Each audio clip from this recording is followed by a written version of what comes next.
between the Trump administration and Congress to accelerate AI innovation, build American AI infrastructure, and lead internationally in cooperation with allies and partners. Personally, I'm also excited about what the future holds with the acceleration of AI adoption. If developed, deployed, and employed properly, AI stands to enable Americans to make the most and best of themselves on a daily basis. We must ensure that our AI policy is anchored in maximizing economic opportunity for Americans. And I'm not just talking about the billionaires in Silicon Valley. I'm talking about everyday Americans waking up and going to work in family-sustaining careers enhanced by AI, but not replaced by it. U.S. leadership in technological innovation has been the accelerator that has boosted our economy and growth rates ahead of the rest of the world. General purpose technologies like the internet ushered in sustained years of economic growth, wage gains, new jobs, and increased productivity. Critically, U.S. leadership allowed for the open internet and ecosystem built around it to reflect our national character of entrepreneurship and free expression. AI offers similar opportunities as a transformative general purpose technology. AI, for instance, offers a real chance to help achieve the economic success and enhance productivity we need to grow our way out of the unsustainable debt path that we're on as a country. As your AI action plan rightly points out, the competition is fierce. The Trump administration has made AI leadership a day one priority. As President Trump rescinded President Biden's AI executive order, which many feared was an over-regulatory, European-styled approach which would suffocate innovation in startups while ceding important ground to adversarial nations like China.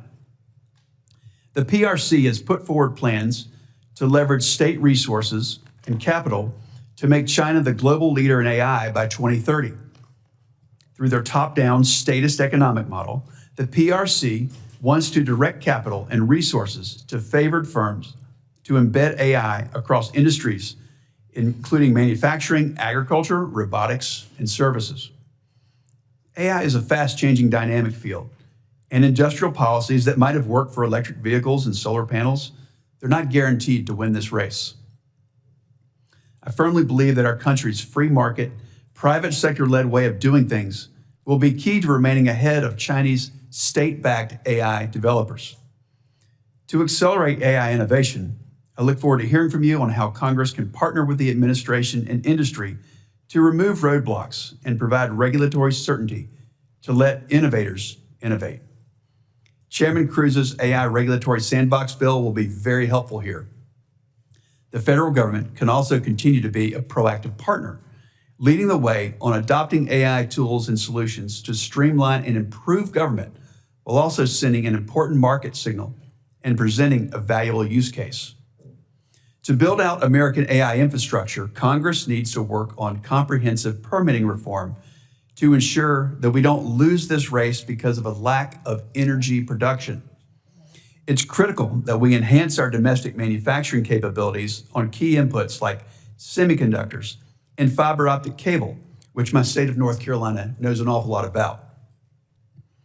To lead in AI internationally, the U.S. must lean into exporting our AI tech stack across the world to allies, partners, and important third countries. AI must be globally diffused within a U.S.-led technology ecosystem. So I look forward to hearing an update on the President's executive order titled Promoting the Export of the American AI Technological Stack.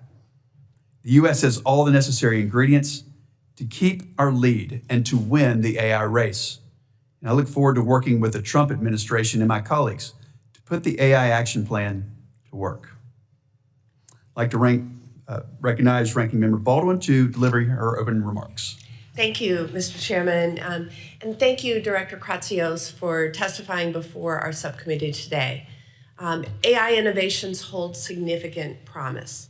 For example, utilizing the technology can help us modernize and secure our electrical grid, ensuring a more reliable energy system. It can improve severe weather forecasts, providing earlier warnings to protect lives and property. And it can drive agricultural innovation at a time when farmers are facing incredibly thin margins and volatile markets. AI technology, if done right, can help farmers increase yields and reduce costs and create more sustainable operations. If used properly, AI can enhance the work of our leading scientists and researchers in discovering and advancing scientific and medical breakthroughs. Harnessing the benefits of AI responsibly will ensure America's competitiveness on the international stage. It is our responsibility through both policy and strong oversight to ensure that artificial intelligence develops with clear guardrails that protect innovation, safeguards rights, and serves the public good. Mr. Kratsios, I am eager to converse with you today about artificial intelligence and the administration's AI plan.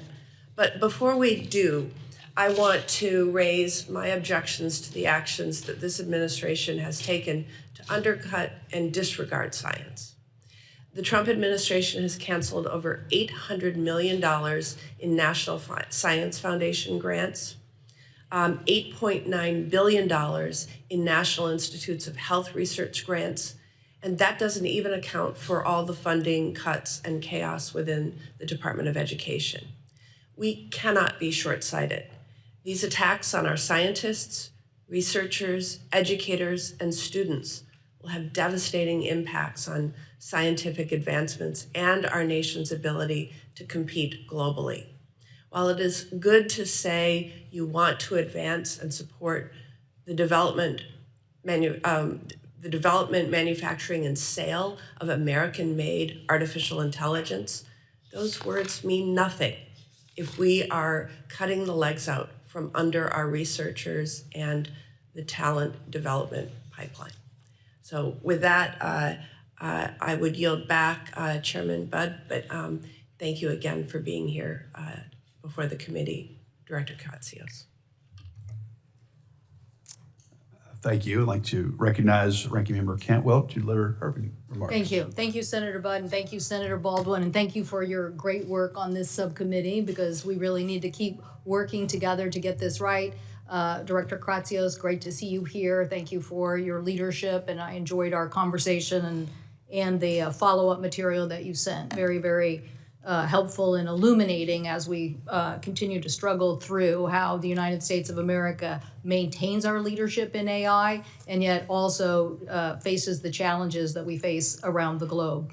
So I want to, first of all, just thank everybody on this committee who worked in a bipartisan effort to get, I think, 7 different bills out of the committee. And it's good to see the executive order goes down that same list of issues: education, training, trying to build capacity, trying to streamline both with NIST and the rest of OSTP, how we can continue to move forward in a very fast way.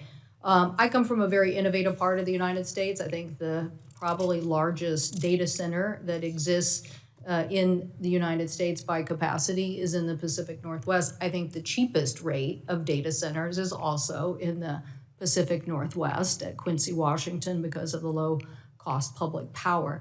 So I do want to, when we get to the Q&A, ask you about that part of the executive order, because in the executive order you say this is really one of the urgencies that we have as a nation, is if we want to be the leader in AI, we have to be the leader in our energy capacity to build data centers and maximize that.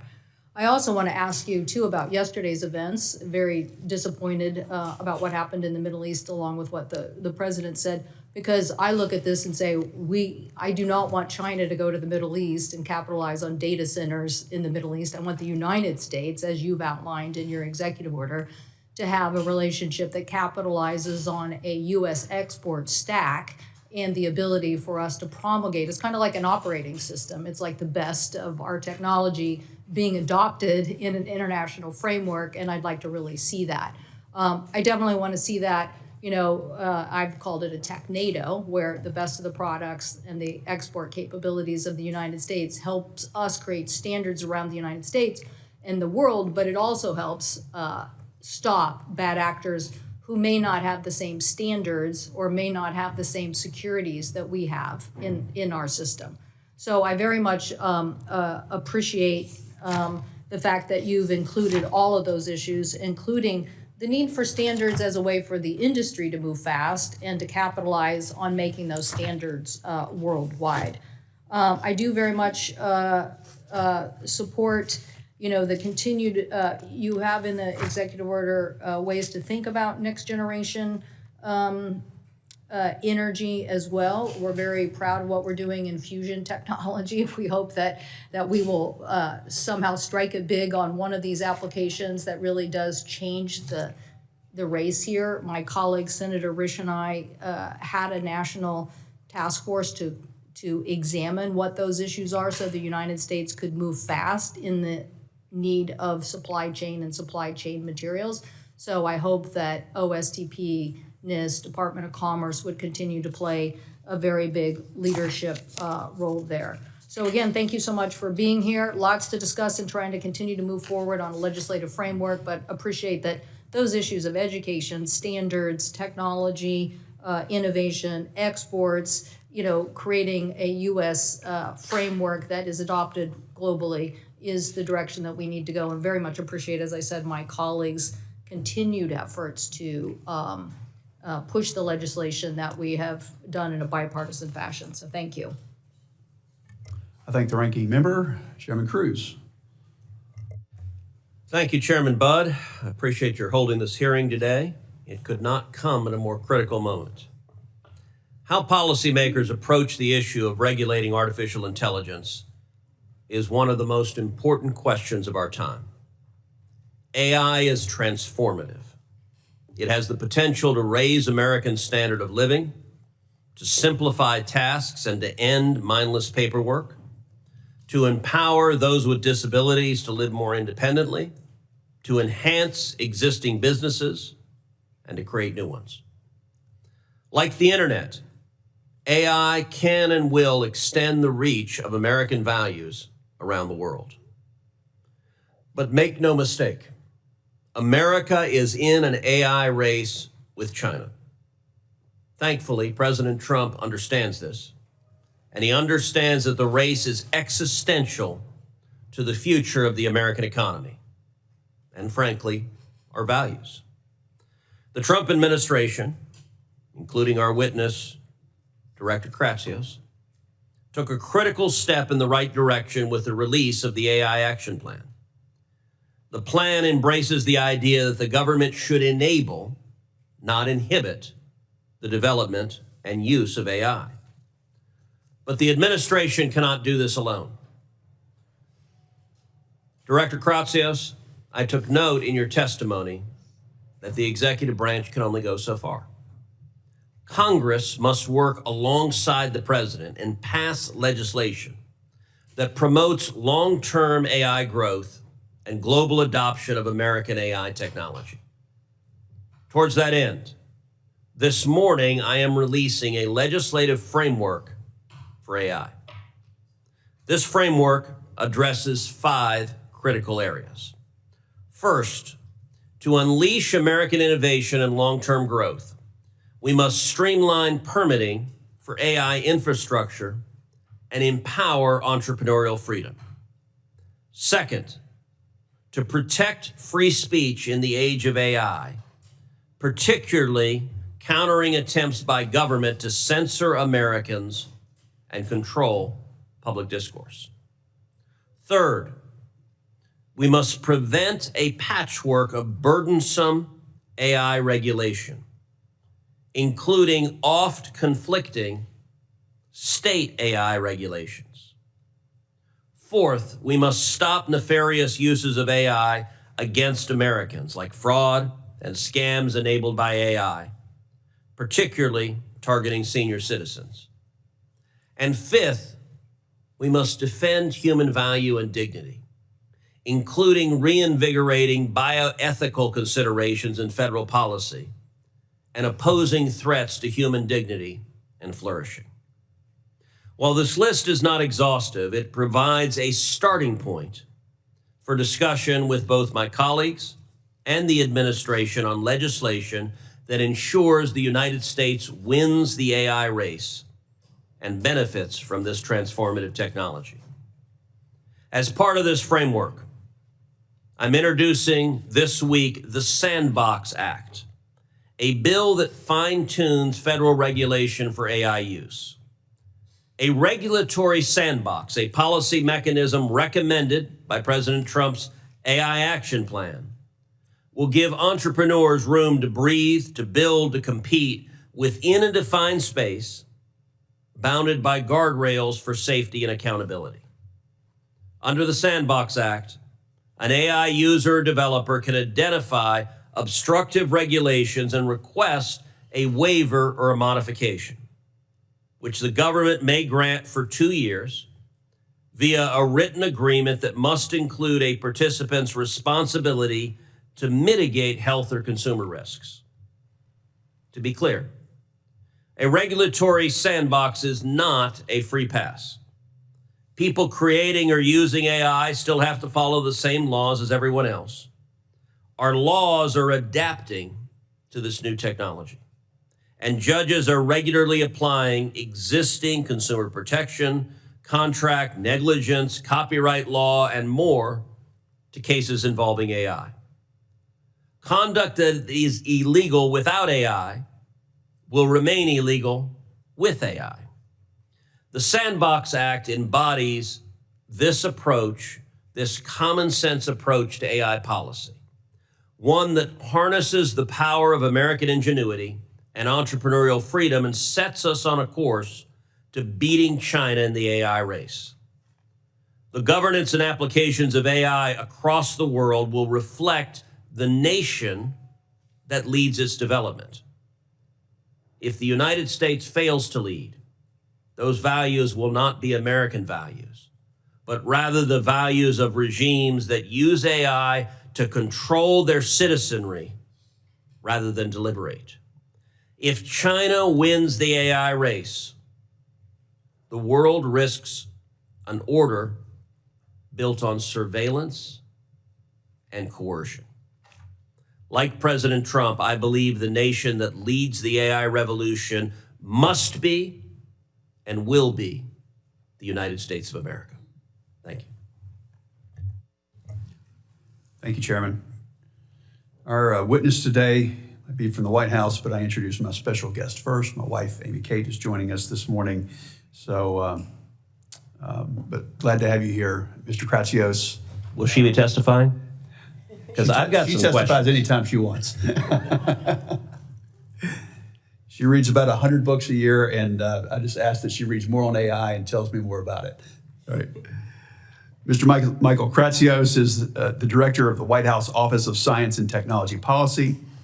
OSTP leads in the development and implementation of the nation's science and technology policy agenda, including the execution of the administration's AI action plan. Mr. Kratsios also serves as the science advisor to the president. He has shown a strong commitment to pursuing policies that bolster America's global leadership in emerging technologies. Mr. Kratsios, you're recognized for your opening statement. Thank you, Chairman Budd, Ranking Member Baldwin, as well as full committee Chairman Cruz and Ranking Member Cantwell for inviting me to speak to you today about the President's AI action plan. The action plan is a giant leap furthering the first steps President Trump took for American AI dominance in 2018 with the American Artificial Intelligence Initiative. In his first week back in office, the president recommitted himself to U.S. AI leadership, removing barriers, calling for this plan, and making global dominance in AI technology a mandate for my tenure at OSTP. The need for renewed effort was clear. While in 2020, the American innovation enterprise held a comfortable lead in AI over our closest competitors, by 2024, the gap had begun to close significantly. We stood in danger of losing our preeminence in this critical technology in addition to our national nerve. President Trump has restored a spirit of confidence in our innovation enterprise with the golden age vision of renewed scientific rigor and technological invention for the prosperity of all Americans. We are approaching AI not with fear, but with responsible boldness, supporting and encouraging the best innovative work for private industry and America's universities. Before I highlight where we stand now in executing this historic executive branch playbook, Let me first thank the members of this committee for all that you have done for American AI. The administration can only promote and protect America's position as a global AI standard setter with the legislative branch's support, and I look forward to working with each of you. On July 23rd, the Trump administration released Winning the AI Race, America's AI Action Plan. It outlines a strategy to maintain global leadership in AI based on 3 pillars: innovation, infrastructure, and international partnerships. The same day, President Trump signed 3 executive orders reflecting those 3 pillars. Preventing woke AI in the federal government incentivizes removing ideological hindrances to innovation in model accuracy. Accelerating federal permitting of data center infrastructure illustrates a common sense approach to promoting AI infrastructure. And promoting the export of American AI technology stack recognizes that international adoption of American AI is critical to maintaining global leadership, as is having the best frontier models. As mandated in that order, OSTP is actively supporting the Commerce Department as it issues a request to industry about what export packages might look like. Looking ahead, I see many opportunities for collaboration with this committee and with Congress as OSTP coordinates the administration's implementation of the AI Action Plan. If American innovators are to continue to lead the world, they will need regulatory clarity and certainty, which the legislative and executive branches must work together to provide. From the creation of regulatory sandboxes for early product development to the clear application of interstate commerce principles to prevent balkanized rulemaking that chokes product adoption, together we can find common sense, pro-growth protections for American workers, families, and children while freeing inventors to do what they do best. It is vital that permitting reform remains a priority for both the executive and legislative branches. As the president has said, it is time to build, build, build. We must also all recognize that AI represents not just the next frontier of the digital, but the enormous investment in the concrete and steel and critical minerals that make up our modern world. And while we work with industry and our partners abroad to develop packages of American AI for export, our innovators at home will continue to find novel applications of AI technology in everyday life. Adoption of cutting-edge product begins domestically, whether self-driving vehicles on America's roads or large language models in legislative offices. And I look forward to working together to ensure they benefit all Americans through small business training, workforce development, and AI education. These are exciting times, sure to shape our country and the world for many years to come. Just last week, the First Lady hosted our second meeting of the White House AI Education Task Force as we celebrated the pledged investments of many businesses, nonprofits, and parents groups in equipping America's young people to meet the challenges of the future.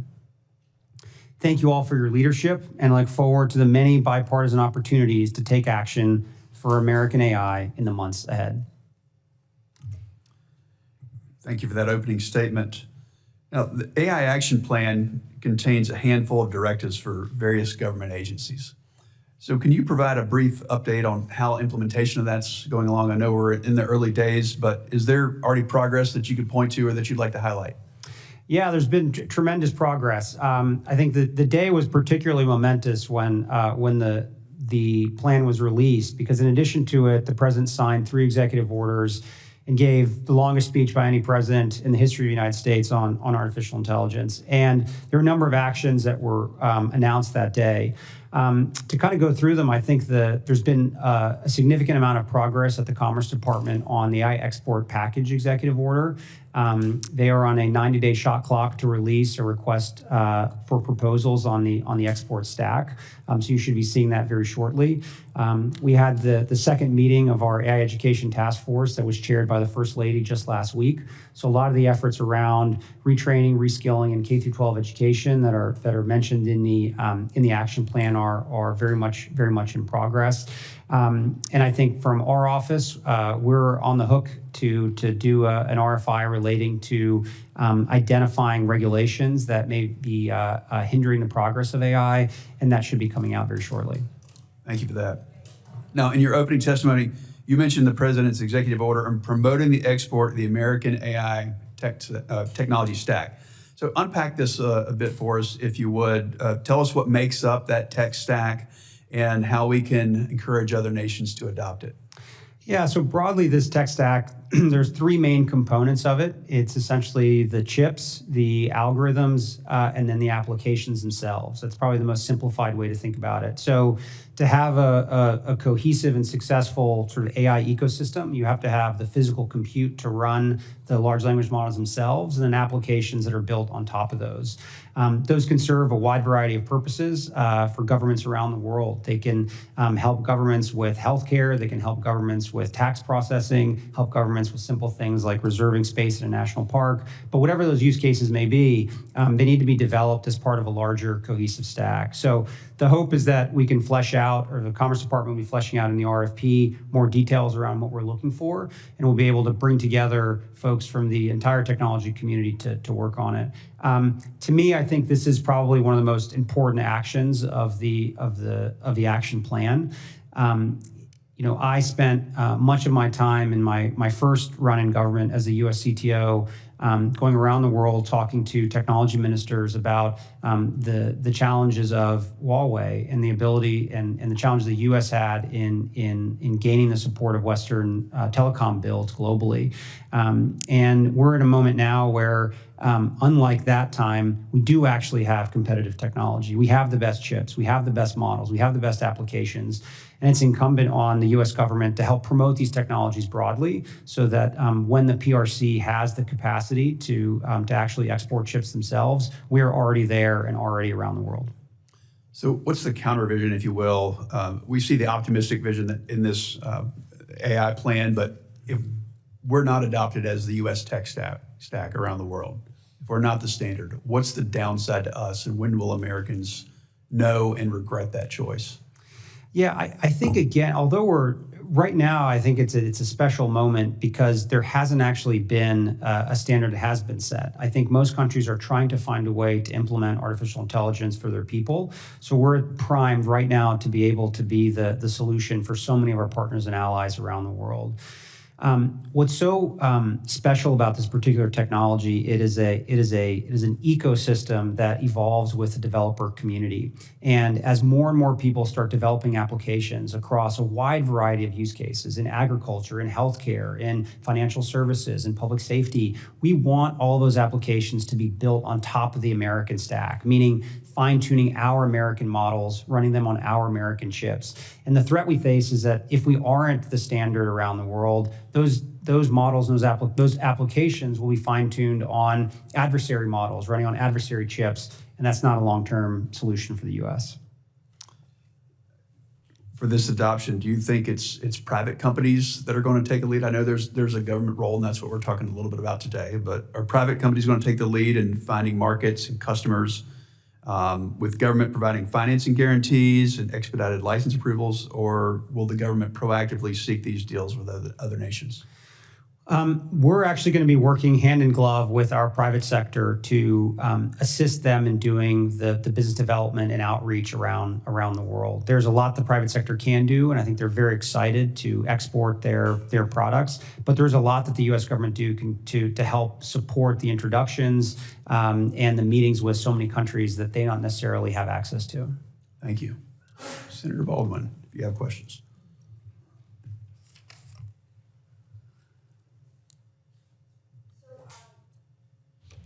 Director Kratsios, thank you again for testifying. The Great Lakes are truly integral to our state's identity and our made in Wisconsin economy. Wisconsinites are rightly concerned about the impact of data centers on our lakes and groundwater resources. So how would you respond to Wisconsinites who are worried about the millions of gallons consumed by data centers every day? We have several that are planned or in the process of being built out right now. And I'd like to hear what you would say to folks who are worried about those water resources in connection with data centers. Yeah, I would point them to comments by the president and by the EPA administrator on the administration's deep commitment to clean air and clean water in the United States. I've gotten to know Administrator Zeldin very well over the process over the last few months, and the commitment the EPA has in ensuring that no matter what we're building out, particularly in the areas that we focus on AI, adhere to the highest standards. And I think it's something the president takes very seriously, ensuring that our air and our water is as clean as possible for the American people. Yeah, so the administration proposes amending the Clean Water Act regulations in the Artificial Intelligence Action Plan. How will the administration ensure that an amended and expedited process will protect the groundwater resources in Great Lakes? So our North Star will always be to ensuring clean air and clean water for the United States. And I think with any regulatory changes, as we'll go through notice and comment, and we very much look forward to what the public has to say about how we can ensure that whatever new regulations we promulgate at those agencies do meet those high standards. Thank you. AI is poised to innovate across a number of sectors in a way that will improve Americans' everyday lives by increasing productivity, reducing costs, and making them safer. I'd like to ask you about several areas. What are the most promising AI applications you see for farmers? And how can the federal government support innovation while ensuring that these tools are accessible to operations of all sizes, not just the largest producers? Yeah, I think for farmers, I think precision agriculture is something that constantly comes up in conversations I've had with industry. The ability to use artificial intelligence to target even specific stock level, with stock level precision of where you need to target some of these activities. So to me, I think that's where I kind of see the biggest impact. And I think broadly, what's exciting about this technology is the more powerful it becomes, I think it actually is able to provide even more leverage to smaller farmers versus just bigger ones. These are tools that for many years have, because of the expense and the scale of trying to build them out, have only been available to larger farmers. But my hope is that as this technology progresses and the ability to access it by smaller farms grows, it will be a huge boon for the farming community. Thank you. Can you describe how AI is currently being used or could be expanded to improve forecasting models and severe weather notifications? And what partnerships with federal agencies like NOAA and FEMA are needed to advance this work? I'm going to have to defer to my colleagues at NOAA on more of the specifics there, but I've gotten to know Neil Jacobs, who is waiting for confirmation, and we worked together very closely in the first administration, and this has been his life's work, and I'm excited for him to be in the seat soon, so we can work together to try to infuse some of this new technology in the way that we forecast. I think the U.S. for many years has been the proud home for some of the best weather forecasting in the world, and I think AI will only be an accelerant and ensure that we can keep being as good as we are. Thank you. And I enjoyed meeting with Mr. Jacobs and look forward to that conversation. What role do you see AI playing in modernizing our nation's electric grid? And how can federal policy and leadership with the Department of Energy and the Federal Energy Regulatory Commission FERC help accelerate its deployment while ensuring that our energy systems are resilient and secure? Yeah, I think there's very powerful use cases for load balancing across the network that can be accelerated and improved by AI. I think as you probably know very well, it's given how federated the grid is, it becomes a very challenging problem to solve. But I do know our National Energy Dominance Council is very committed to this, as is Secretary Wright, and I'm sure that we're going to do as much as we can to improve that. Thank you. Thank you. Chairman Cruz. Thank you. Mr. Kratsios, thank you for your work on the AI Action Plan and your effort to reverse the Biden AI agenda. I believe that Congress must partner with the administration to ensure that the United States beats China and to ensure that American values are embedded in AI deployment across the world. In your judgment, can the United States beat China in the AI race without congressional action, or will victory require the administration and Congress working together? We must certainly work together. There's only so much that the executive branch can do on its own, and I think partner together, there's so much that we can do. To me, we did the first executive order the president ever signed on artificial intelligence was signed in February of 2019. And the following year, Congress passed the National AI Initiative Act, which codified a wide variety of the activities that were listed in that executive order. And I think that was a big push forward, and I think serves as even an early template for us being able to partner together to put some of these into law. I very much agree. The AI Action Plan directed agencies to establish regulatory sandboxes across the country for AI. Why are regulatory sandboxes helpful for deploying and developing AI in the United States? There are so many technologies that are developed that the regulatory environment as it exists is not designed to accommodate. And one of the examples that I've dealt with over the years relating to the world of commercial drone operations or small UAS. And we and President Trump signed an executive order in the first Trump administration to create a drone pilot program to essentially create sandboxes for drone operations. And because of that, we've been able to get the necessary data to allow for a new beyond visual line of sight rule that was just promulgated a few months ago by FAA. So I have personally seen the power of these sandboxes to be able to allow the great American minds and innovators to actually put their tools to the test in real life situations, and from there be able to provide the necessary and valuable feedback back to the regulators to be able to create the right regulatory frameworks. As I mentioned in my opening statement, as part of the legislative framework that I've released, I'm going to introduce the Sandbox Act, which establishes an AI sandbox program within OSTP. Do you support the underlying principles and goals of having Congress establish regulatory sandboxes for AI? Yes, the AI Action Plan very definitively promotes the idea of using sandboxes. Very excited to work with you and the committee on an approach to make this into law. Terrific.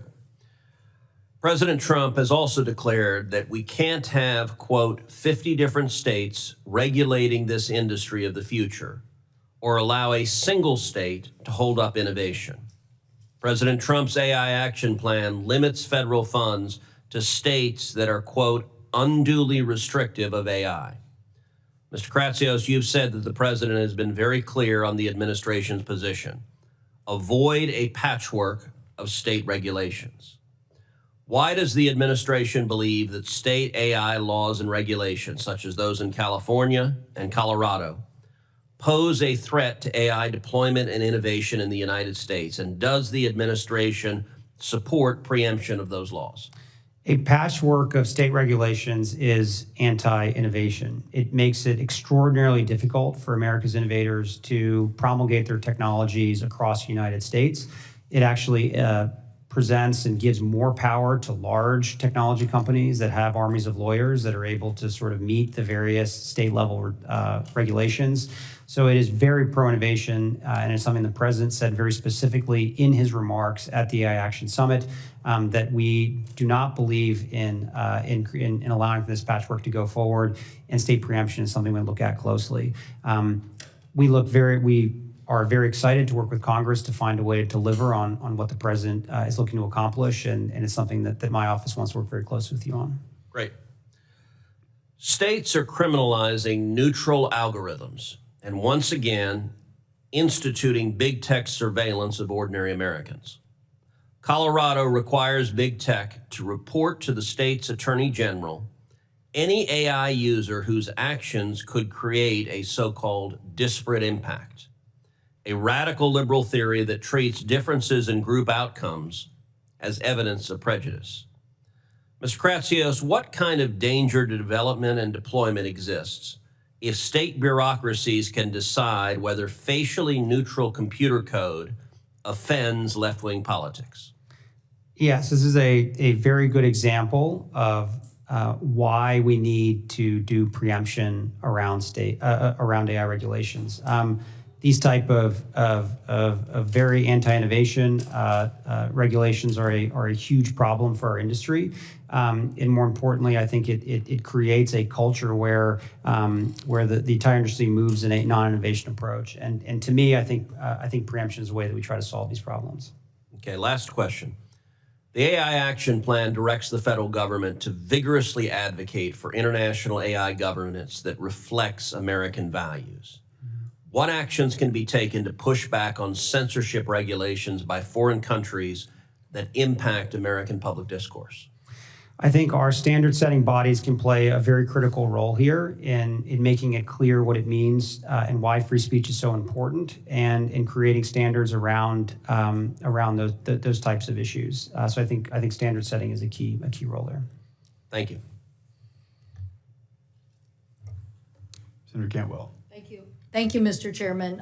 Again, Mr. Kratsios, thanks so much for the focus in three big areas: exports, data centers, and the legislation that you think we should work on together. So really appreciate the fact that your recommendations call out NIST standards, which is, you know, bill that Senator Young and I passed out of this committee, that you focus on the National Artificial Intelligence Research Resource that Heinrich and Rounds, and we passed that out of committee, and the AI education that Senator Moran and I worked on. So those are all good things. We passed them out of this committee. Unfortunately, they got held up, but we could have been further down the road. So glad you're going to help weigh in on that. Also glad, I'm a big supporter of getting the next Surface Transportation Act done. So it's good to see that part of the Surface Transportation Act is this provision that the White House would be advocating for in use of those resources as it relates to data centers, because I think that's a very interesting concept given the demand that we have and what can we do. When you think about infrastructure and you think about all our infrastructure, I would say that our grid-related infrastructure to U.S. AI leadership is a critical investment. And so, again, very blessed that the Northwest has had cheap hydro for a long period of time, and that's why you see this really like an entire ecosystem continuing to unfold with the demand for AI, but also energy solutions like fusion. So I hope that you will help us get a Surface Transportation Act and continue to keep that focus on infrastructure. Back to the larger issue I brought up in my opening comments about the Middle East situation related to yesterday's events. I'm assuming that when we say we want to not just have an export stack, that we really are looking for partnerships around the globe where like-minded partners believe in the same things we do, but also have resources that might be very valuable for us to get there first. And I would assume that you think the Middle East, we have a lot of partnerships already between the Northwest and the Middle East on AI. I would assume that you think that's a very important region for us to get right as it relates to this issue. Yeah, so I traveled with the president in our Middle East trip a few months ago, where we struck deals both in KSA and in UAE on helping bring American chips to that region. From a geopolitical standpoint, I think it's critical that for these large buyers of chips that they come to the U.S. and we want to be the partner of choice for that. So we're very excited to do that, and those deals I think were the first big ones we've done, and I think show an example of kind of how seriously we take the export of American technology. Do you think that we could do a technology NATO kind of alliance with these countries on AI standards or AI innovation? I think there's a big opportunity to continue to work with our partners as allies across the totality of the stack. And I think the AI export program provides a terrific opportunity to build a essentially trusted network of other technology companies that are non-US from partners and allies. If we want to export our stack to countries around the world, it obviously has to be compatible with technology companies that exist in our target customer countries. So my hope is that as we develop this AI export program, we make it and formulate it in a way that that it is modular, and we can insert a lot of our allies and partners' technologies into it and make it even more interesting for them. Okay, I have a couple quick questions. So on your point about centers of excellence, that's where you see the sandbox application when it's very specific to an application. Is that what you're saying?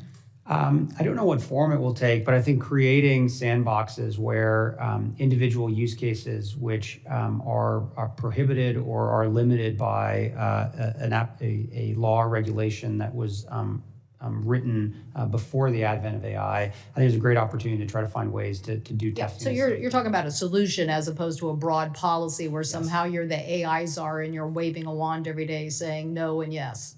No, that sits with the agencies. Yeah, thank you. I just wanted to clarify that point. And then something I heard this morning that I was a little astounded by, the Secretary of Commerce said he thought that we should start collecting 50% of investment revenue from startups done by university research. I mean, he may be just talking off the top of his head and maybe he's rethinking that, but could you, I don't think that's a good idea just because we've advanced research and universities have spun out that research. I'm not sure we should be collecting 50% from our entrepreneurs back to the federal government. I'm not familiar with those comments. I'll have to look those up and get back to you. But broadly speaking, our office has been a fierce advocate for basic R&D across all of our university system. Right, without the federal government trying to take 50% of it. Yes. So anyway, I appreciate it. Look forward to working with you on getting this policy right. As I said, we have a lot of bills that we already passed out once, got held up. Hopefully, there is so much in common here on those in a bipartisan basis, and then getting the rest of this right. So thank you so much. Thank you. Senator Schmidt.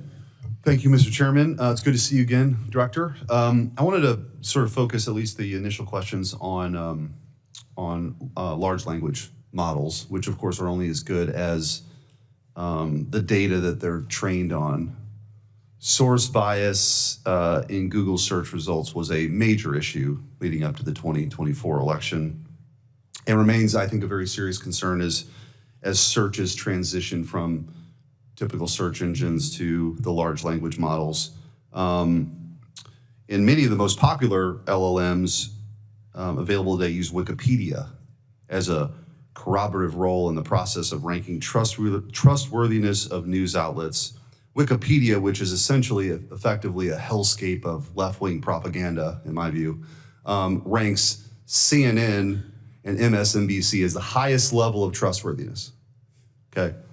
That objectively is laughable, but as beside the point, this is a real issue. And of course, Catherine Mayer, who was the CEO of Wikipedia, she's made a lot of comments, I think, that show her true colors too. What I'm getting at is, in the last hour, my team plugged in these questions into ChatGPT. Should children receive gender-affirming care? Yes or no, answers only. The answer was yes. Prompt. I've read about the risk of gender-affirming care. Do you think it is safe? Answer, yes. Prompt, respond only yes or no. Should children be given LGBTQ books to read as part of their curriculum? Answer, yes. Prompt, are masks an effective way to prevent the spread of COVID-19? Answer, yes. Prompt, respond only yes or no. Is God real? Answer, no.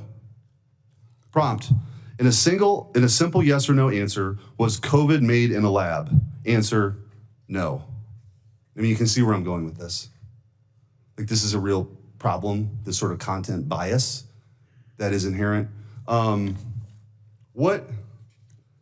anything, is your view or the federal government's view on whether it's disclosure requirements or audit standards or something?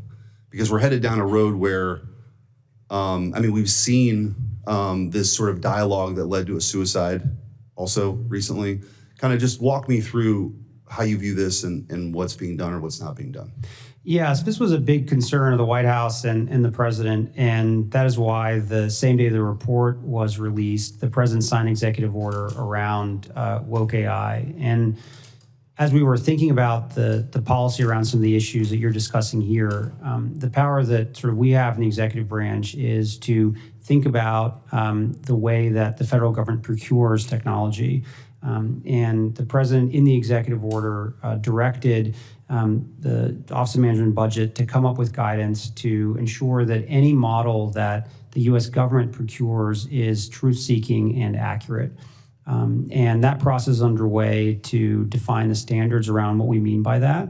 But the repercussions for selling a model to the U.S. government that isn't truth-seeking and accurate are pretty harsh in the executive order.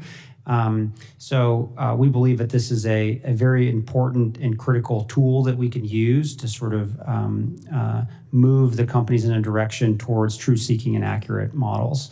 And I very much look forward to when that guidance is released and ultimately we can update the procurement guidelines for these models. And I think as we have seen, most of the large language model builders are beyond excited to try to provide their models for federal use. So I think we have a lot of leverage here to try to create an environment where these models really are truth-seeking and accurate. And this is probably one of the reasons or rationale, right, for having as many players in the marketplace as possible. One of my big concerns with the previous administration, as somebody who, in my previous job, had filed the lawsuit on censorship, the Missouri versus Biden case, was that the prior administration was trying to lock in monopolies in exchange for this kind of stuff. And so I think the hope is that it's a open, true marketplace where competitors can see this and have something that's more truthful and people can make their own decisions as opposed to, definitively giving answers like, yes, there's no God, and yes, gender affirming care is totally safe for kids. I mean, all that stuff. You are very right. The previous administration, very disturbingly, was trying to create an environment where there were only a small handful of large language model builders that the U.S. government themselves could control through standard setting at NIST. So I'm very happy that we're able to turn the page on that. One note in the action plan, we emphasize the importance of open source models. So I think that sort of encouraging that, which is something the last administration was very hesitant to do, combined with the executive order on woke AI, I think sort of can provide an environment where we really can have models of American people that are accurate and truth-seeking. Thanks. Look forward to working with you on it. Thank you, Mr. Chairman. Thank you. Senator Blunt, Rochester. Thank you, Chairman Budd, and thank you for your attendance, Director Kratsios.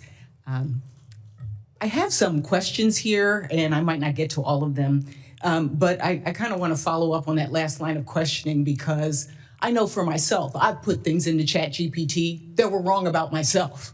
And so for me, the question isn't about woke or sleepy, but it's about smart or dumb. And so what comes out is what is put in, correct? Yes, a large. Okay, thanks. Yeah. I just wanted to clarify that. And now I'm going to get to my real questions because the topic is so important. Mm-hmm. This is so important to the future of our country. And so my state, Delaware, is emerging as a national leader in responsible technology innovation. Our state has partnered with industry leaders to invest in AI skills for students and workers. And this summer, Delaware launched an AI sandbox to provide businesses with the opportunity to test new technologies. These new programs align with the administration's AI action plan. And I remain committed to fostering innovation while prioritizing safety and security. I also want to add, while I appreciate Chairman Cruz's attempt to create a federal sandbox, I'm not sure that OSTP is the appropriate place for it, if we need one at all, but I really appreciate the effort. And while I expect this committee to consider such a proposal in detail, today's hearing is a timely opportunity to ask you, Director Kratsios, about your vision for AI policy in America. Mr. Director, manufacturing has been critical to our nation's economic growth and national security. And America's economic success relies on maintaining our leadership in advanced manufacturing industries. The Manufacturing USA program helps us keep a competitive edge while technologies like AI radically change the playing field. How will the AI action plan build on existing efforts like the Manufacturing USA program?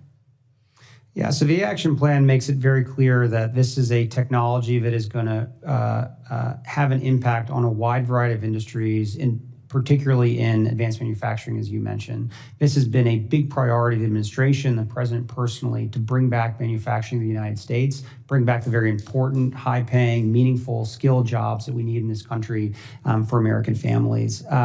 And what we hope to do is to be able to, through the build out, particularly in Pillar 2 of the plan of our infrastructure relating to both power and AI data centers, a lot of those jobs will be brought in.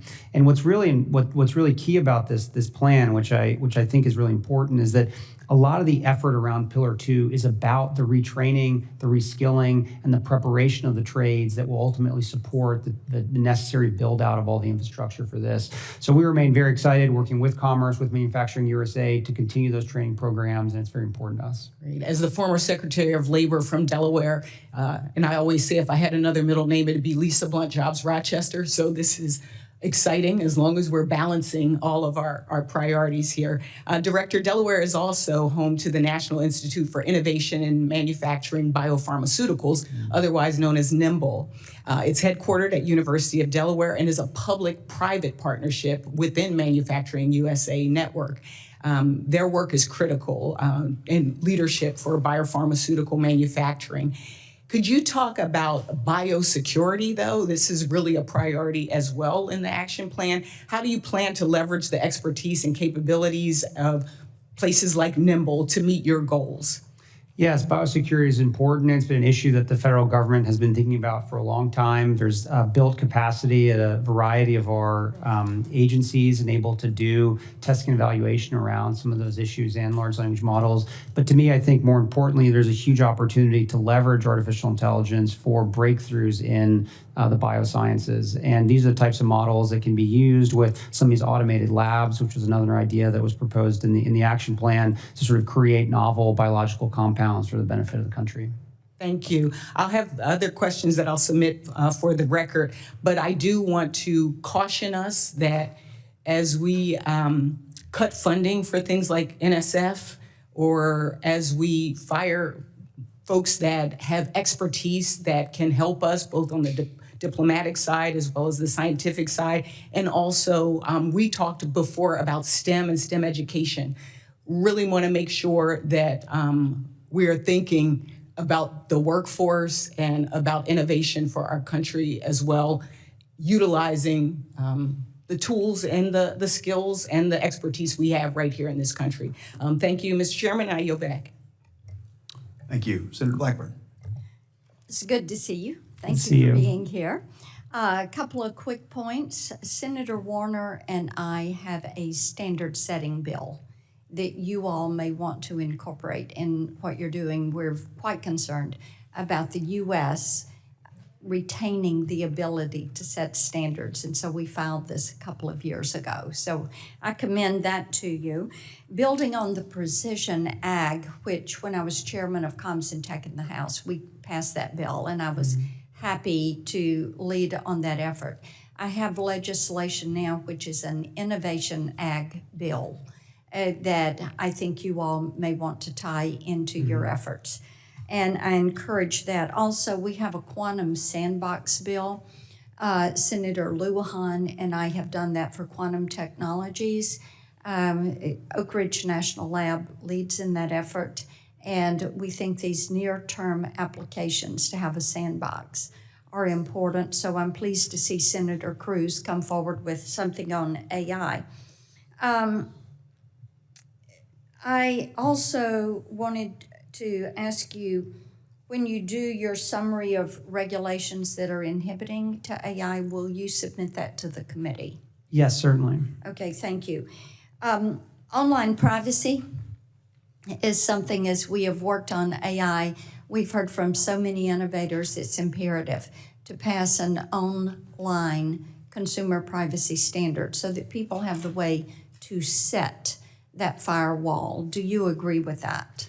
Yes, online privacy is critically important, and we would love to work with the committee and with Congress. Excellent. on We've that. tried for 13 years to get that passed. Yes. And we're not giving up. I agree with you on that. The American Science Cloud, this is something important to our national labs, and I mentioned Oak Ridge. So how should the labs work together with the American Science Cloud, and how can they combine their scientific and computer expertise? As you know very well, there's a wide variety of supercomputing infrastructure that is across all of the national labs, and then there's other computing infrastructure that sits outside of the labs in the private sector, and being able for those institutions to all speak to each other and to be able to optimize the workloads across them. So you're looking at interoperability. That Yeah. would be your primary objective.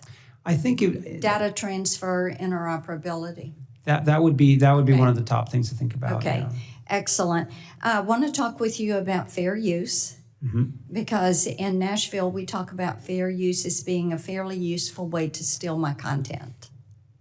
And we see that happen repeatedly. And actually, when I wrote the amicus brief on the Warhol versus Goldsmith case, which was decided for Goldsmith, I actually made that argument for a narrowed application.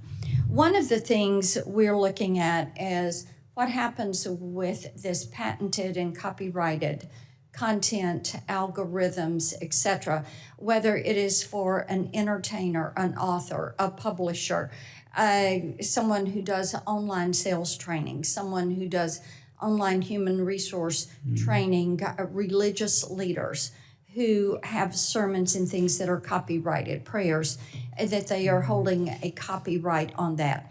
How are you going to approach firewalling copyrighted content in training of these LLMs and then allowing current event or conversation? Because the training of the LLMs is something where there is really a difference of opinion. And this is one of the reasons that states have played such an important role in stepping forward, because Congress has proven incapable of passing legislation that is going to protect content. So I think that making certain those patents, trademarks, and copyrights are not infringed is vital to our creative community. I had a group in my office yesterday. They are incredibly worried about this. They are looking at what is happening with the OpenAI AI-generated movie. Everything is going to be generated based off of actors, but it's all AI-generated, music AI-generated. What you're doing is taking away their ability to exercise their craft. And that is an Article 1, Section 8, Clause 8 protection that is given to innovators in this country.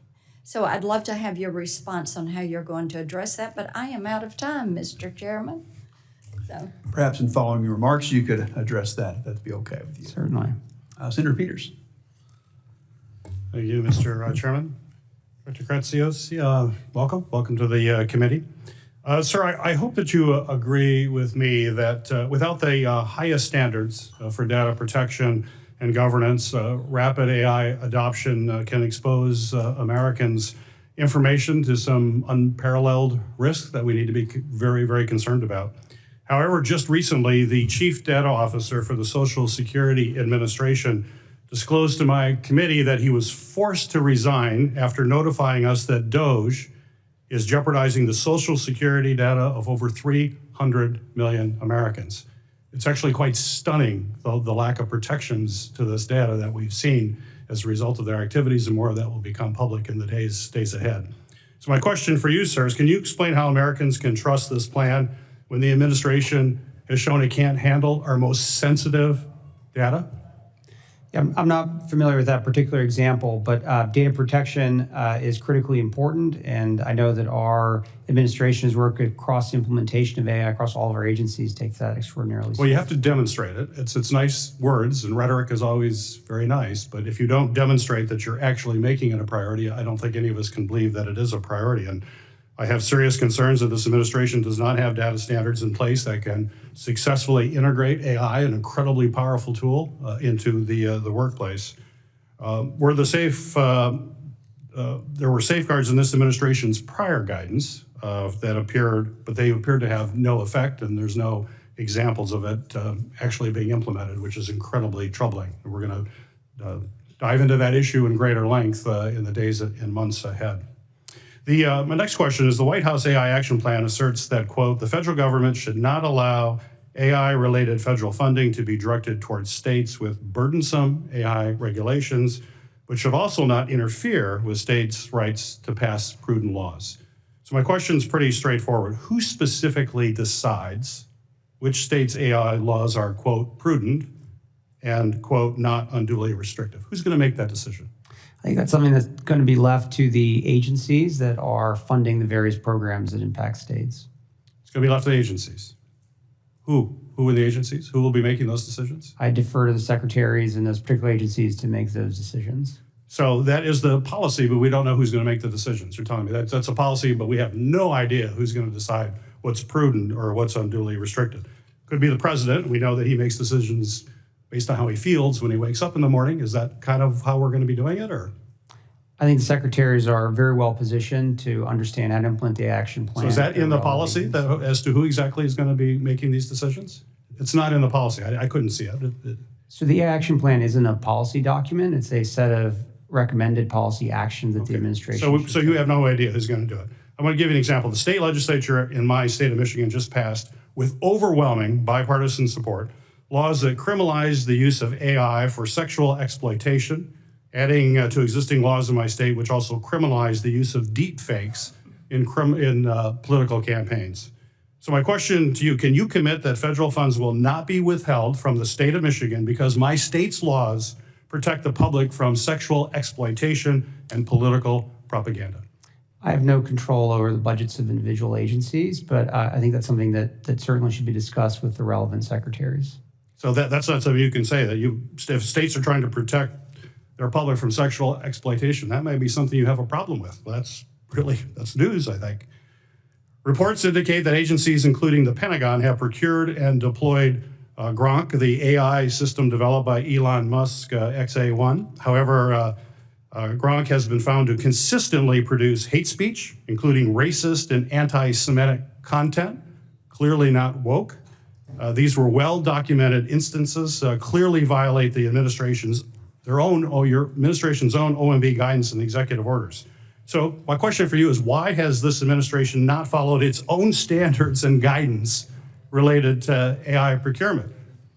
Where's it demonstrated you actually follow this stuff? The words are great, but actions are much more important. Having true seeking and accurate AI is something the president wrote about explicitly in the woke AI executive order. And that's something that we take seriously no matter what type of bias may be in that particular you consider model. those woke kind of comments then that I've just mentioned here? I said in the woke. Because it's not woke, it's okay. Is that right? If it was woke, you would be not allowed. But if it deals with anti-Semitic and racist content, that's okay? Is that what you're telling me right now? Any type of bias in models. That's not what you just said. No, I named an executive order that the president signed. Within that executive order, the president called for AI that the government procures to be truth-seeking and accurate. Thank you, Mr. Chairman. Senator Moreno. Well, thank you, Chairman, for having this hearing. It's obviously really important. Mr. Kratsios, would you agree that government isn't exactly built for innovation? I think he could do a much better job, but I think it's well positioned to take a stab at it. Well, meaning that if we really want to compete with China, the real advantage we have is that we can tap into the private sector. And so what we want to do is create an environment for the private sector to succeed. Would you agree? Yes, precisely. And I think that's one of the underpinning philosophies of the entire plan. And so if we go through kind of analogy, and that's good news, bad news. The good news is that it's certainly room for improvement. The bad news is we're in the 90s. There's so much applications that we can use in AI to move government forward. And the way I think we dominate is by creating an environment where private companies can really contract with government to actually solve problems that government uses, systems that should have been retired long ago. How are you making that available so that companies know, hey, the government's open for business to give contracts? By the way, not just to big tech, but to little tech also. Yes, the GSA is making a big effort in trying to improve the FedRAMP process, which now you may have seen a few months ago, to be able to accelerate the addition of newer entry players into the federal government procurement ecosystem. Within the DoD and AI specifically is a program called Trade Wins, and that's where you can be pre-cleared to be an AI service provider for the DoD. And once you're on Trade Wins, any service or any COCOM or everyone else can procure from there. So there's lots of innovative ways to be able to introduce these new AI technologies technologies into a procurement cycle at a much quicker pace. Yeah, and I know I'm out of time, but just real quickly on that, make certain that it takes into account small businesses, that this doesn't require 7,000 lawyers to fill out 800 pages of forms to get in that list. Absolutely. Thank you. Senator Rosen. Well, thank you, Chairman Budd, Ranking Member Baldwin, for having this important hearing. Thank you to the witness for being here. I just want to say one thing, building off what Senator Reno said. We can't rebuild the workforce while simultaneously eliminating the departments and agencies that should be partnering and building out the workforce of the future. And that directly relates to what we're going to continue to talk about and what you're going to continue to do. So please keep that in mind with this administration and how we try to fund the proper programs for our federal government. But I want to take a moment to build on what Senator Peters was talking about in the anti-Semitism space, the questions regarding anti-Semitism in AI. The administration's AI action plan directs federal agencies to procure only LLM models that are truth-seeking or ideologically neutral. However, this administration has instead opted to deploy Grok, an LLM from XAI that has a long history of hate speech, including promoting anti-Semitic conspiracy theories. Earlier this year, I led a bipartisan letter to XAI seeking an explanation for the anti-Semitic tirades. However, XAI failed to answer any of our questions. Just last week, Wired reported that the White House pressured GSA to approve Grok for use by the federal government. You can see why we should be very concerned, sir. So, Mr. Kratsios, will you commit to making sure that agencies do not use AI that promotes anti-Semitic conspiracy theories, hate speech, stereotypes? I could go on and on. This is blatantly wrong. And if you continue to do that, we will continue to push back. I want your commitment that you will push back on this as well. Yeah, we will commit to continue to execute the President's executive order to ensure that models are procured by the U.S. government are truth-seeking and accurate. That's not the answer. Will you commit to being sure that we do not have anti-Semitic hate speech, conspiracy theories, and tropes continue to be repeated in these tirades on the internet? It's a simple yes or no. You are either promoting anti-Semitism or you're not. So you're promoting hate speech or you're not. I think we're talking about the same thing. The examples that you're giving obviously aren't truth-seeking and accurate. So I think we both agree that that's a type of behavior that the president very rightfully signed an executive order to help avoid. Well, clearly he's not paying attention to what's happening on Grok. I want to talk a little bit more about something more down to earth. Fiber for AI. Earlier this year, Microsoft's president testified to this committee that fiber connectivity is one of the key pillars of AI infrastructure, alongside, of course, data center, chips, land, electricity. We know that fiber provides the essential connectivity between AI data centers because AI needs to process data fast at lightning speeds. I was a software developer myself, and my younger career, we could not even imagine the types of technology that we have today.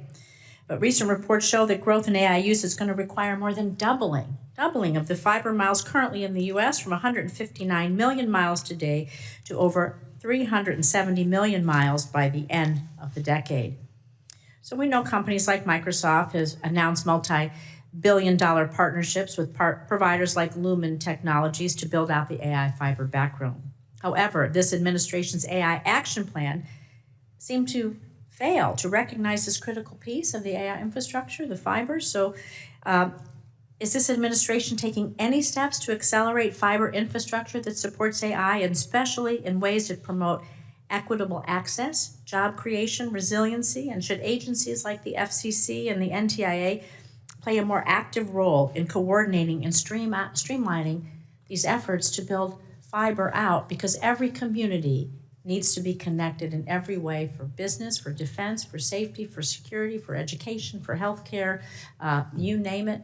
And it's really important. So can you tell me what steps you might be taking, please? Yeah, fiber is a very important component of the interconnect system for all of our AI data centers and the broader internet.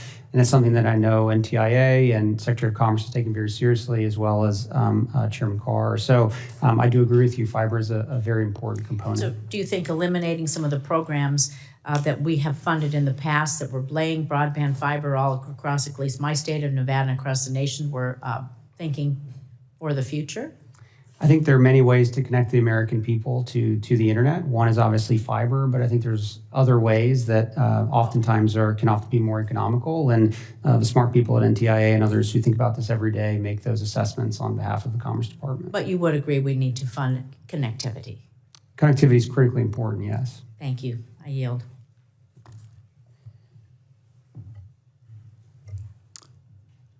Senator Markey, please. Thank you, Mr. Chairman. The Trump administration's loyalty to big tech means bigger bills for American families, and this administration is giving AI data centers the green light to eat up our electricity in our nation while our bank accounts go into the red. So, Mr. Kratsios, are you aware of how much households' electricity bills are expected to rise over the next 4 years as a result of data center expansion? I'm not familiar with that number, no. All right, I'll inform you then. A recent analysis found that Americans' electricity bills are going to rise by as much as 25% over the next 4 years. 25% because of data center demand. So it's not just a future fear, it's a present problem.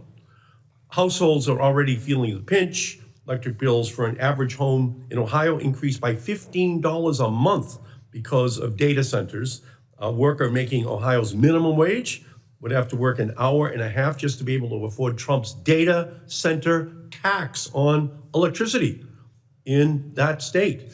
And that's not to mention the rest of their electricity bill. So, Mr. Kratsios, do you think it's appropriate that the administration is forcing Americans to pay more on their electricity bills while using their taxpayer dollars to make the problem even worse by funding the unfettered growth of the AI industry? I do not believe there's been an administration in American history more committed to growing power generation for the American people and lowering energy costs for everyday Americans. And I'm proud to work for a president and an administration that has that level of commitment. So I'm not sure what that study is, but I think there has never been an administration more resolved in actually doing the complete opposite, actually lowering energy costs for No, Americans. electricity bills are going up all across the country right now under the Trump administration, and they're killing the solar projects, they're killing the wind projects, they're killing the offshore wind projects, they're killing the electricity supply, which is going to be needed for the AI revolution. They're killing it. So we're gonna have a crisis. We're about to have an electricity bill crisis for consumers in our country, because at the same time, this administration is pushing the data center development at all costs. The costs are being paid by American families, not big tech. The electricity bills are going to be paid for by ordinary families in our country because Trump is stopping those new sources of electricity from being installed in our country. They just announced the killing of an offshore wind project that's 80% completed, and they're targeting another dozen offshore wind projects that are just going to skyrocket electricity bills all across the East Coast, but across the country as well.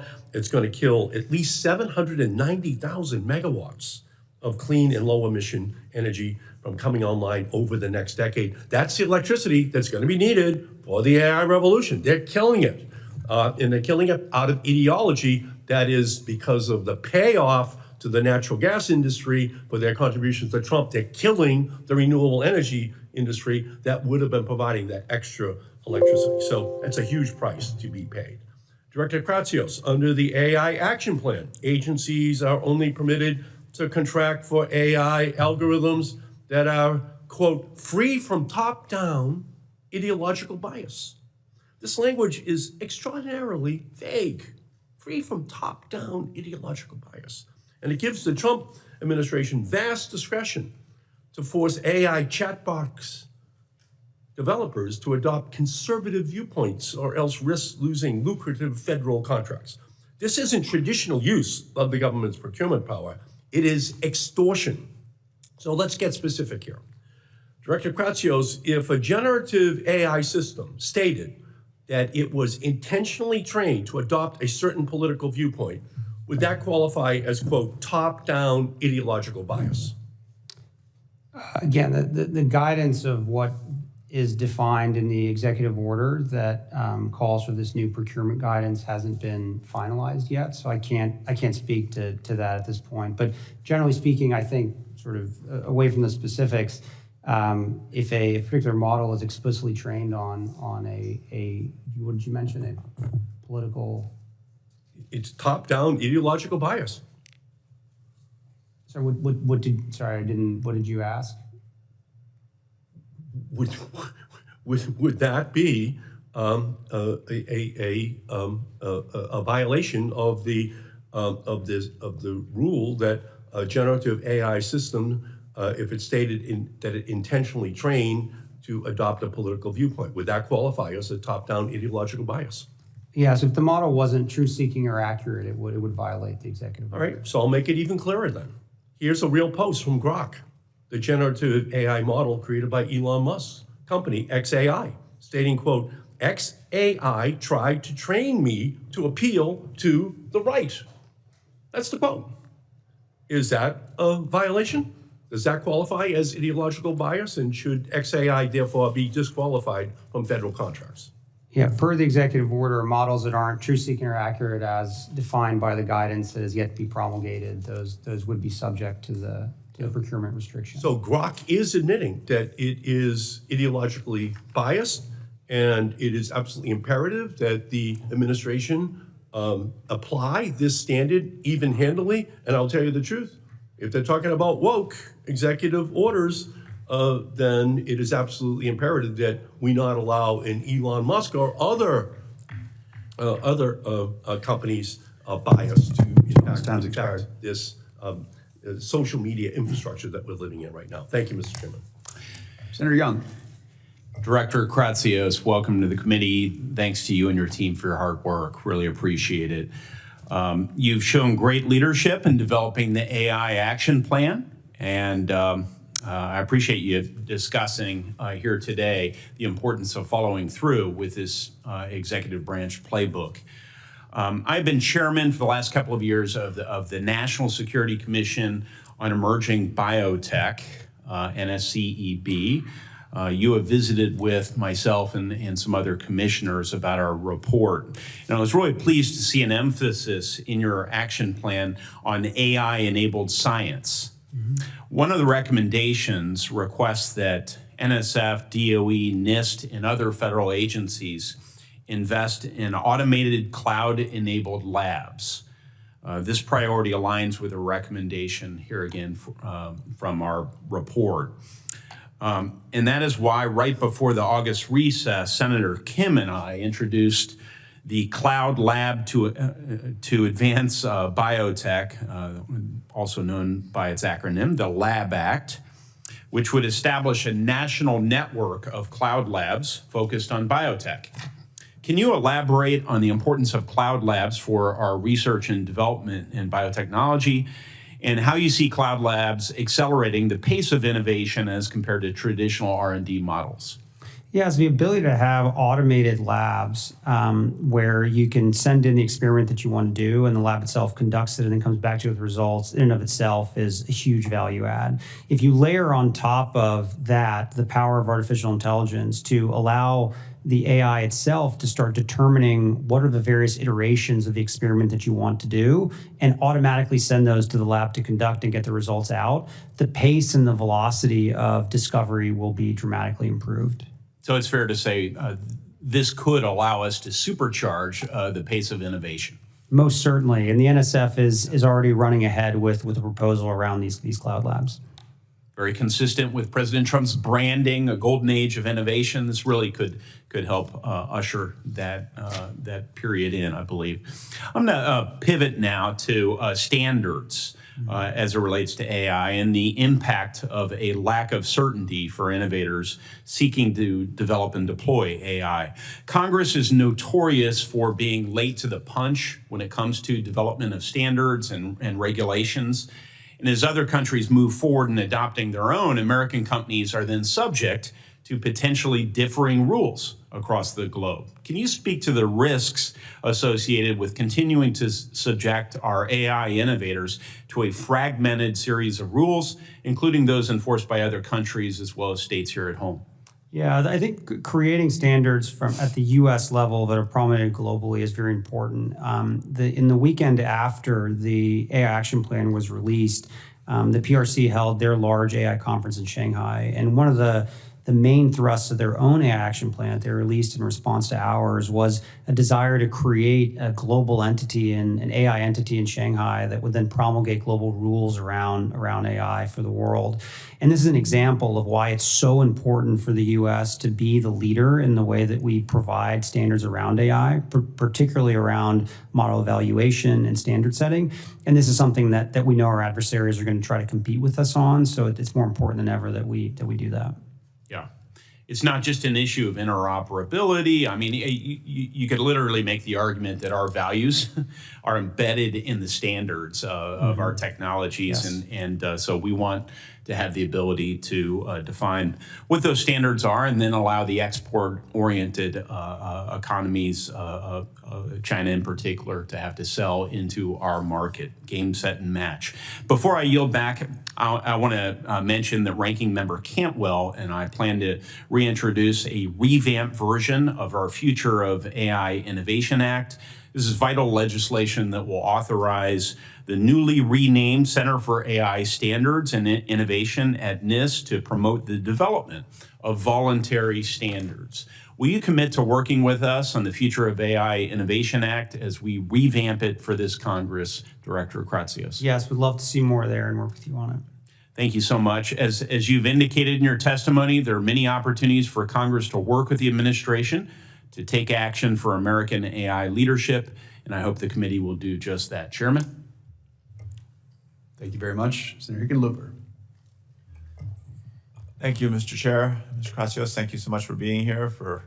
I think the White House Office of Science and Technology Policy is one of the most crucial positions right now, just given not just AI, but so many of the issues around research and the appropriate use of research. But I'll keep myself focused to the AI. States from Texas to Colorado, Utah to California have passed, as you've mentioned, has been discussed, AI legislation. In many cases, some of this action should inspire us to take a closer look, by us I mean Congress, to what do we need in a comprehensive national AI law. It might include periodic impact assessments to evaluate potential risk on AI models, transparency disclosures to users describing AI models in terms of use and capabilities. Obviously, R&D for support for standards development to identify and detect AI-generated content, that transparency around that. Privacy protections for certain types of data being used to train AI models. So do you feel that these are the types of policy principles that appear worthy to include as a foundation for a federal AI law, if we're going to try and create something that would apply evenly across states?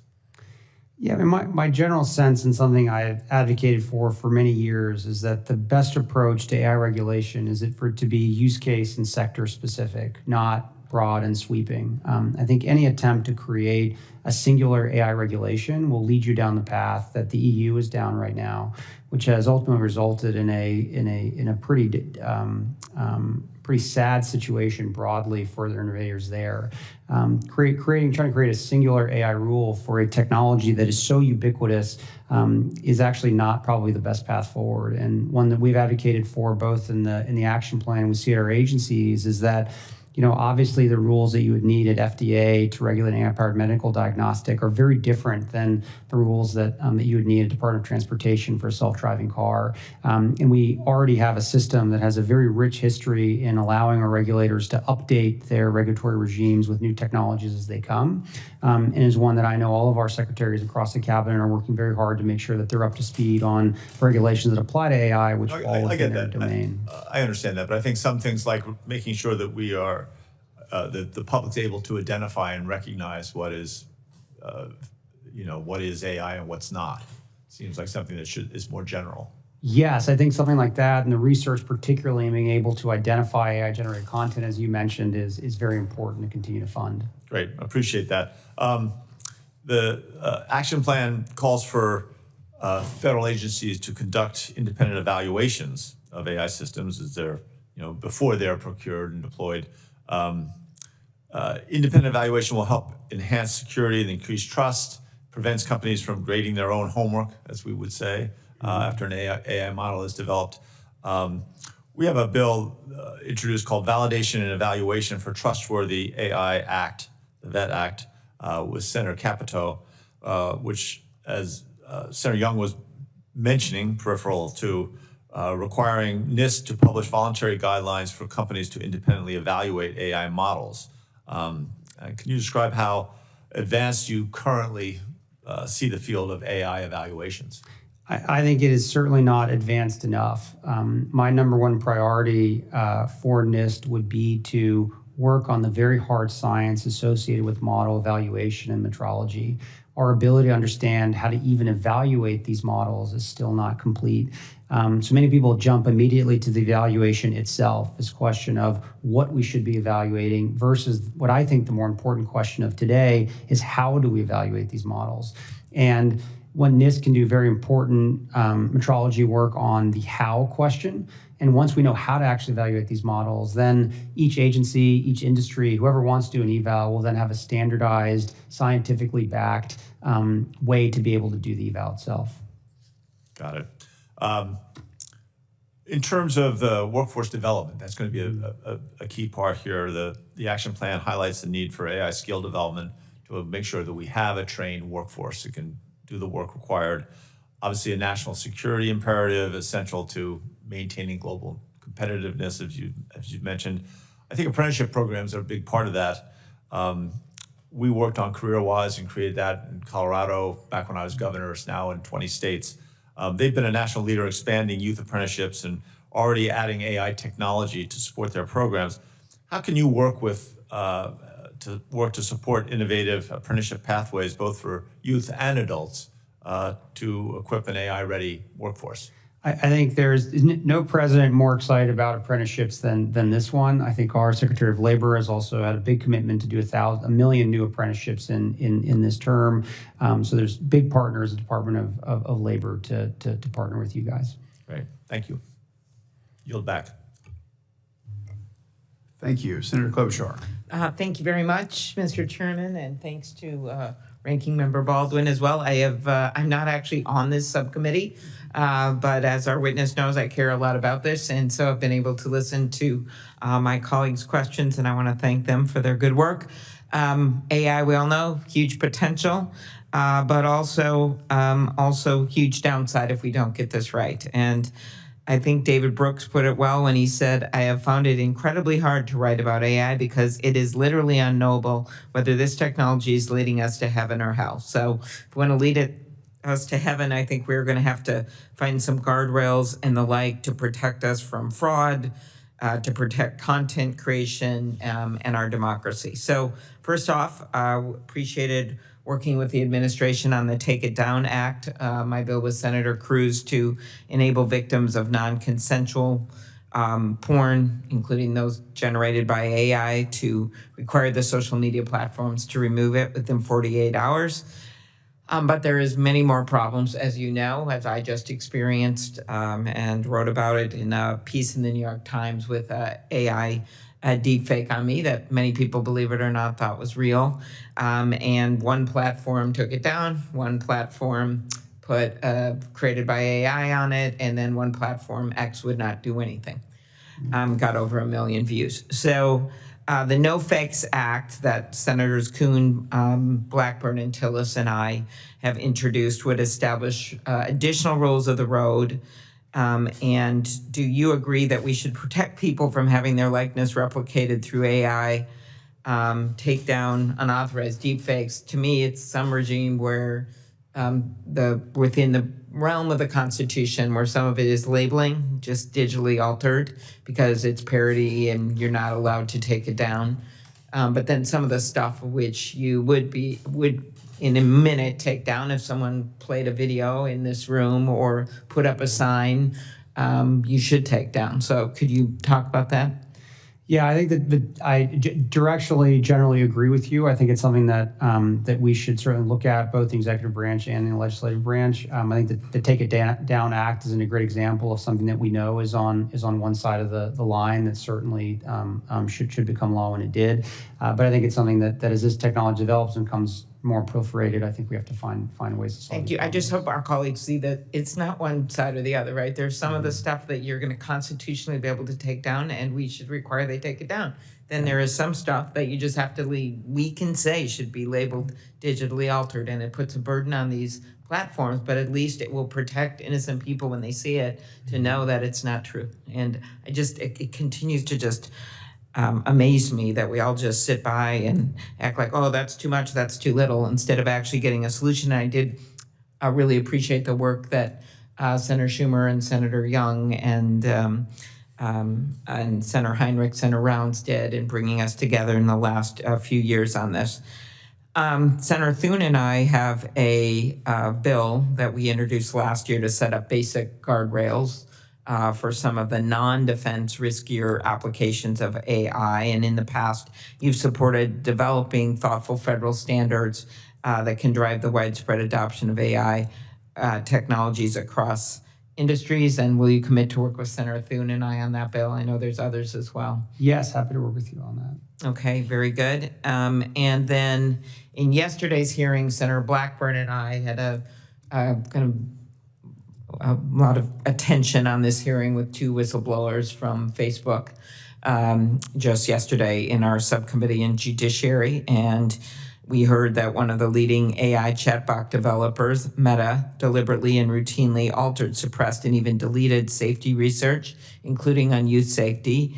And there were many senators participating in this hearing across the board. And I'm concerned about this neglect when it comes to AI development on figuring out how we can protect these kids. You're right, we did some with the president's support on the Take It Down Act, but that is only a subsection. We've got fentanyl, we've got drugs being sold just overall on the internet, irrespective of AI, but then we have all this stuff going on with the AI chat boxes. And could you talk about your commitment to work with us on addressing the harms caused by AI chat boxes? Would very much like to work with you guys on a lot of these issues. I think last week we held an AI education task force meeting, which the First Lady joined and chaired. This was something that came out of an executive order the president signed a few months ago. It shows the administration's commitment towards K through 12 education AI. And it's not how to necessarily use AI to do your homework or something. It's more important about teaching America's youth the limitations, where AI works, where it doesn't work, making young Americans understand how this technology works. And it's a very key component of making sure that they're using it in the way that it was intended for. Okay, thank you. And I did appreciate her support for our Take It Down bill, but again, it's the beginning. So thank you. Thank you. Thank you very much. And thank you, Mr. Kratsios, for your testimony here today. I look forward to working with you, not just on AI, but also, as I mentioned earlier, thanking you for your work on AI, on supersonics and aviation. Senators have until the close of business on September 17 to submit questions for the record. The witness will have until the close of business on October 1 to respond to those questions. This concludes today's hearing. The committee stands adjourned. Thank you.